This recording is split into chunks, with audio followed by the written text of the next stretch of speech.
जय जय श्री राधे, जय जय श्री कृष्ण। मित्रों, मैं महेश पाठक सीधा वृंदावन से आपकी सेवा में ज्योतिष की कोई नई जानकारी लेकर फिर हाजिर हूँ। आज का हमारा जो ये अध्याय है, आज हम थोड़ा आपको शास्त्रों की तरफ लेके चलते हैं। एक धार्मिक उपाय है।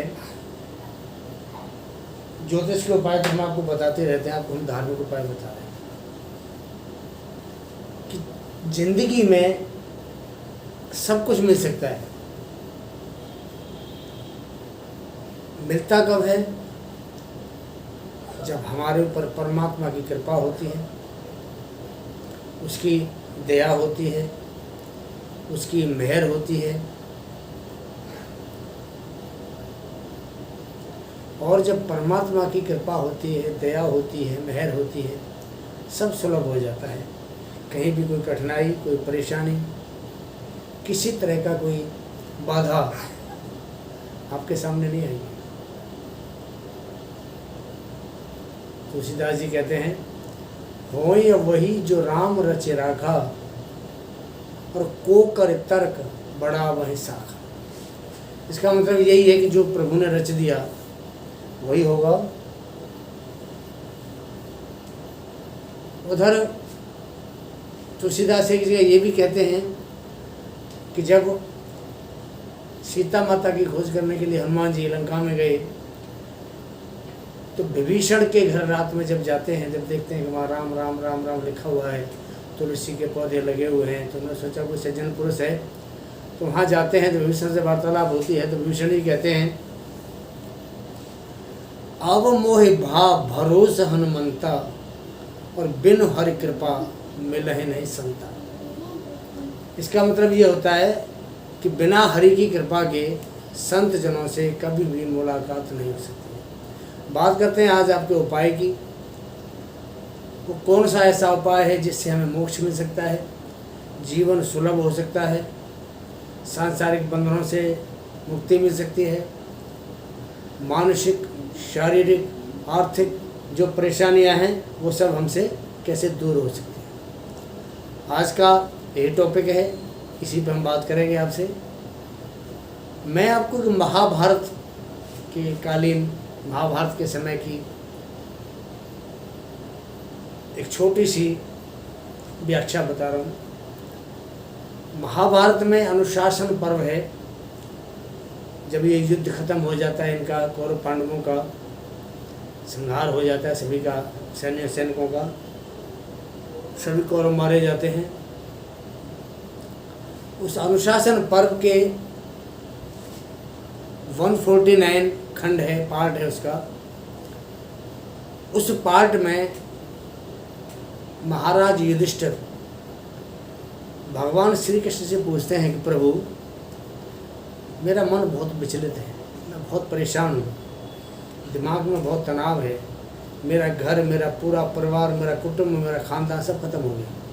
हम सिर्फ 5 भाई बचे हैं, हमारा कोई पुत्र भी नहीं बचा जो हमें मुखाग्नि दे या हमारा कोई पिंडदान करे। ऐसे जीवन का क्या फ़ायदा? प्रभु कोई मोक्ष का रास्ता हो तो बताइए। भगवान श्री कृष्ण से कहते हैं, देखो युधिष्ठिर, आप वैसे भी धर्म अवतार हो, धर्मराज आपका नाम मशहूर है, प्रसिद्ध है। इस बारे में आपको भीष्म पितामह से, जो कुरुक्षेत्र में बाणों की सैया के ऊपर पड़े हुए थे, उनके बारे में कहते हैं कि आप भीष्म पितामह जी के पास जाइए और भीष्म पितामह आपको इसके बारे में बताएं। युधिष्ठिर जी भगवान से कहते हैं कि प्रभु, हम आप दोनों चलते हैं, हो सकता है कि आपके साथ जाने से मुझे जो बातें कुछ ज़्यादा समझ में आ जाएं। तो भगवान कृष्ण और युधिष्ठिर दोनों कुरुक्षेत्र में जाते हैं भीष्म पितामह के पास में, प्रणाम करते हैं दोनों पितामह को। पितामह उनको देख के बड़े खुश होते हैं कि जगदीश के मुझे दर्शन हो गए और मेरा प्यारा पुत्र धर्मराज मुझे प्रणाम करने आया है। स्वागत करते हैं कि आओ, आपका स्वागत है। युधिष्ठिर वहाँ पितामह के हालचाल पूछते हैं, खैरियत पूछते हैं। उसके बाद वो उनसे सवाल करते हैं। सवाल क्या करते हैं मैं आपको बताता हूँ। किमेकं दैवतं लोके किं वाप्येक परायणं स्तुवन्तः कम चर्यन्त प्रापुर्यमानवा शुभम को धर्मे सर्वधर्माणां भवते परमो मतः किम जपन मुच्यते जंतु जन्म संसार बंधनात्। युधिष्ठिर जी ने उनसे 5 सवाल किए कि पितामह मुझे 5 सवाल है, मुझे इनका आप जवाब दीजिए, मेरा मन बहुत विचलित है, परेशान हूँ। पहला सवाल उन्होंने किया कि इस दुनिया की सबसे बड़ी ताकत क्या है, सुप्रीम लॉर्ड कौन है, गॉड कौन है, परमपिता परमेश्वर कौन है जो दुनिया को चलाता है, चराचर जगत में ऐसा कौन पावर है जो दुनिया को चलाती है, चलायमान करती है। दूसरा उन्होंने सबसे सवाल किया कि सबसे बड़ा गुण क्या होना चाहिए, व्यक्ति के अंदर सबसे बड़ा गुण क्या होना चाहिए। तीसरा सवाल था उनका, क्या उस परमेश्वर की, परमात्मा की, उस लॉर्ड की, सुप्रीम पावर की पूजा करने से, आराधना करने से हमें जीवन में कुछ समृद्धि प्राप्त हो सकती है। चौथा सवाल था कि ऐसा कौन सा उपाय, कौन सा मंत्र या कौन सी पूजा हम करें तो हमारा जो जीवन है सुखमय हो और अंत समय हमें मोक्ष की प्राप्ति हो। और उनका 5वां सवाल था कि भगवान की कृपा और दया पाने का सबसे जो सरल साधन है या उपाय है वो क्या है। भीष्म पितामह हंसते हैं, कहते धर्मराज आप तो धर्म के अवतार हो, ये सवाल आप मुझसे कर रहे हैं, इनका जवाब आपको मैं दूंगा। मैं तो आपके सामने कुछ भी नहीं, आप तो धर्मराज हो, स्वयं धर्मराज हो, अवतार हो। फिर भी ये सवाल अगर आपने मुझसे किया है और मैं जो जानता हूँ, जो मेरे संज्ञान में है, वो मैं जरूर बताऊँ। मित्र, भीष्म पितामह ने भगवान कृष्ण की तरफ हाथ करके इशारे से, हाथ तोड़ते नहीं थे, इशारे से, आंखों के इशारे से उन्होंने कहा, ये युधिष्ठिर सबसे बड़ी पावर ये है, supreme power, Lord power, big God, ये जनार्दन है, ये श्री कृष्ण है, इनका नाम वासुदेव है। और इनकी ही पूजा करने से सुख समृद्धि मिलती है। यही इनकी पूजा करना ही इंसान का सबसे बड़ा गुण है। इनकी पूजा करने से मोक्ष की प्राप्ति होती है और इनकी पूजा करने से इनकी दया मिलती है, कृपा मिलती है और इनकी करुणा हमें प्राप्त होती है। परमात्मा का वरद हस्त हमारे सिर पर रहता है तो जीवन में कभी भी हमारे सामने कोई कठिनाई या परेशानी नहीं आती। धर्मराज कहने लगे, पितामह ये तो साक्षात हमारे सामने हैं, इनकी तो हम रोज़ पूजा करते हैं, लेकिन हमें मिला क्या? हमारा पूरा कुटुंब, हमारा पूरा खानदान सब खत्म हो गया। क्या मिला हमें? क्या राज के पीछे हमने सारा खानदान खत्म कर दिया? नहीं, मैं इस बात को नहीं मानता। भीष्म पितामह कहने लगे कि धर्मराज सुनो, ये जो सामने खड़े हैं जगदीश, जिनका नाम कृष्णचंद्र भी है, जनार्दन भी है, वासुदेव भी है, इनके 1000 नाम हैं। साक्षात विष्णु है ये, और इनके 1000 नाम हैं, जिसको विष्णु सहस्त्र नाम आपने सुना होगा कि विष्णु सहस्त्र, विष्णु के 1000 नाम। बोले ये वो विष्णु है जिनके 1 सहस्त्र नाम है। जो भी प्राणी अगर नियम से, विधि विधान से, श्रद्धा से और अच्छी कामना, अच्छे भाव से नित्य प्रति अगर विष्णु सहस्त्र नाम का पाठ करता है, जप करता है, उसको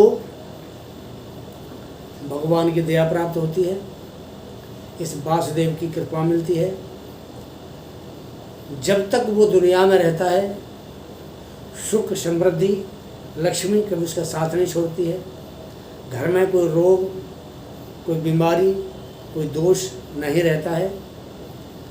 और अपना जीवन, अपनी आयु इस संसार में, इस दुनिया में पूर्ण करने के बाद सीधा वैकुंठ को जाता है, उसको मोक्ष की प्राप्ति होती है। हमारे ज्योतिष के अंदर 27 नक्षत्रों का वर्णन मिलता है, अश्विनी से लेकर के रेवती तक हमारे 27 नक्षत्र हैं। और विष्णु सहस्त्र नाम के जो अध्याय मैं आपको बता रहा हूँ, इस अध्याय में 108 श्लोक हैं। 27 नक्षत्रों के लिए 4-4 श्लोकों का योग मिलता है हमें। पहले जो 4 नक्षत्र हैं जहाँ से शुरू होता है, मैं आपको एक श्लोक सुना देता हूँ पढ़ के, विष्णु सहस्त्र नाम का, जहाँ से वो शुरू होता है। तो जहाँ से ये शुरू होता है वो अश्विनी नक्षत्र है, और अश्विनी नक्षत्र के बाद में जो सबसे आखिरी का जो हमारा वो होता है, नक्षत्र होता है, वो होता है रेवती नक्षत्र। तो मैं सबसे पहला श्लोक आपको सुना देता हूँ। यानि नामानि गौणानि विख्यातानि महात्मनः ऋषिभिः परगीतानि तानि वक्ष्यामि भूतये। दूसरा श्लोक है इसका। ओम विश्वं विष्णु वर्षडकारो भूत भव्य भवत प्रभु भूतकृत भूत भृत भावो भूतात्मा भूत भावन। ये 2 श्लोक शुरू के हैं, और मैं आपको जो लास्ट के श्लोक हैं वो भी आपको 2 श्लोक सुनाता हूँ। आत्मयोनि स्वयं जातो बैखान है साम गायन देवकी नंदन है सृष्टा क्षितिश है पापनाशन संग भ्रन्नद की चक्री शार्ग धनवा गदाधर रथांग पाण रक्षोभ्य सर्व प्रहरणायुध। ये मैंने 2 श्लोक शुरू कर 2 श्लोक आपको बाद के बताए हैं। जिसका जन्म जिस नक्षत्र में हुआ है, लाइन वाइज 1 नंबर 2 नंबर जितने नंबर के श्लोक हैं और जितने नंबर का उसका नक्षत्र पड़ता है, तो पहले 4 श्लोक अश्विनी नक्षत्र के, दूसरे 4 भरणी नक्षत्र के, तीसरे 4 कृतिका नक्षत्र के, चौथे 4 रोहिणी नक्षत्र के, अगले और नक्षत्रों के बढ़ते बढ़ते आखिर के जो 4 श्लोक बचते हैं वो रेवती नक्षत्र के होते हैं। तो जो व्यक्ति जिसका जन्म जिस नक्षत्र में हुआ है, उस नक्षत्र के हिसाब से उसके जो 4 श्लोक हैं, अगर वो व्यक्ति उन 4 श्लोकों का सुबह जल्दी अपना, जैसे हम जगते हैं सूर्योदय के समय, जल्दी जगने के बाद अपना जो नित्य क्रियाएँ करने के बाद में, अगर हम जिसमें मेरा जन्म हुआ है नक्षत्र में, उस नक्षत्र के हिसाब से जो मेरे 4 श्लोक बनते हैं, जितने नंबर पे बनते हैं, उन 4 श्लोकों को मैं या तो याद कर लूँ या एक कागज़ पर उनको नोट कर लूँ। जब भी मैं पूजा करूँ, उन 4 श्लोकों को मैंने कम से कम 11, 21 या 51 बार कम से कम श्लोकों का, जैसे मेरे पास समय हो, उसका मैंने अध्ययन करना है, उसको मैंने पढ़ना है। ऐसा करने से उस नक्षत्र के जो दोष हैं वो खत्म होते हैं, और जातक को भगवान की तरफ से, उस वासुदेव विष्णु की तरफ से समस्त मनोकामनाओं को पूरा करने का अवसर मिलता है। परमात्मा उसकी हर तरीके से रक्षा करते हैं, भगवान की कृपा मिलती है। और सबसे बड़ी बात यह है कि जैसे ही अपने वो अंतिम क्रिया में जाता है जातक, उसको मोक्ष की प्राप्ति होती है। मैं महेश पाठक सिद्धाम वृंदावन से ये धर्म का एक छोटा सा अध्याय आपके सामने लेके आया हूँ। ये धर्म का और ज्योतिष का अध्याय है। आपको मेरा प्रोग्राम कैसा लगा इसके बारे में अपनी राय दें। हमारा चैनल ज्योतिष सेवा वृंदावन आपके सामने है। जो नए दर्शक हमसे जुड़ रहे हैं, जो नए ऑडियंस हैं, हमारे प्रोग्राम को सब्सक्राइब करें, बेल पुश बटन दबाएं ताकि सबसे पहले नोटिफिकेशन आपके पास पहुंचेगा।